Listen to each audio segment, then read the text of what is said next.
We're here today at Sugar here at Romulo's, finding out what exactly sponge candy is. Let's go check it out.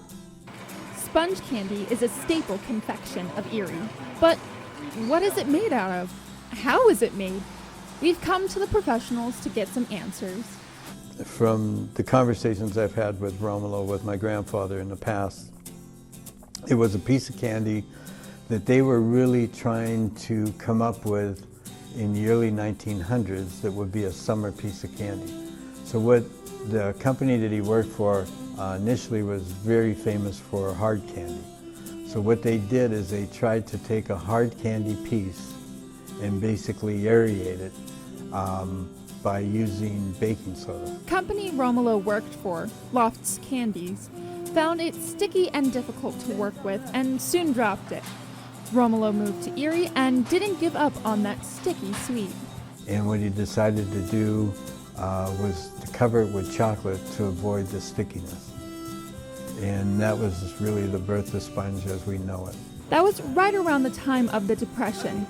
Tony says there are just a few ingredients for sponge candy. Of course, chocolate, sugar, water, a special corn syrup, gelatin, and baking soda that makes the sponge rise.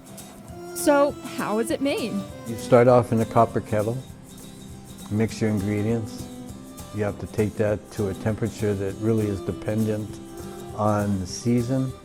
You have to factor in the concept of moisture if it's in the air. So August, you're cooking a completely different batch than you're cooking in January.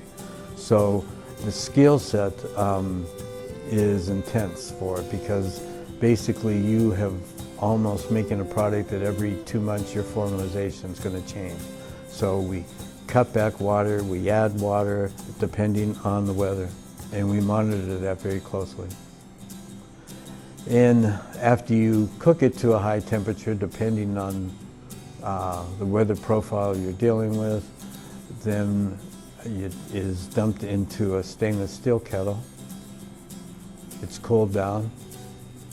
It's mixed and formed into and poured into a cardboard box that allows it to rise. And a day later, we cut it and coat it. It sounds like a simple process, but Tony says it's a highly technical one. The thing that's problematic with sponge and why most companies will not deal with it or won't make it or can't make it correctly is that you have to get that product to a point where it's going to caramelize. And the only way you can get it to caramelize is if you get it to the brink of burning. Tony's son, Roman, is now part of the 4th generation at Romulo's and a master at making sponge. And Roman has taken that to a level that's pretty unprecedented. The stuff is looking just beautiful. My grandfather would be extremely proud to see him do that.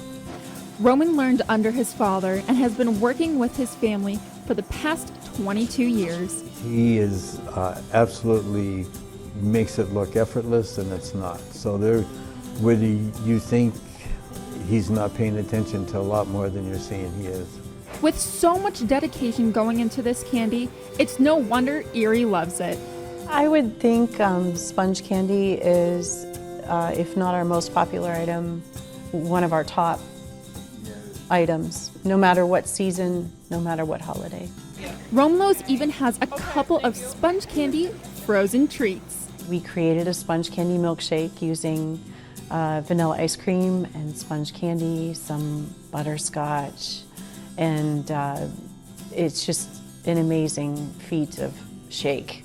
In 2019 alone, Romulo's sold nearly 20,000 pounds of Grandpa Romulo's famous sponge candy.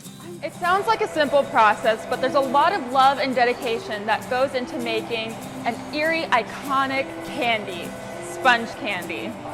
At Romulo's Chocolates, I'm Emma Rose Lewis, YourErie.com.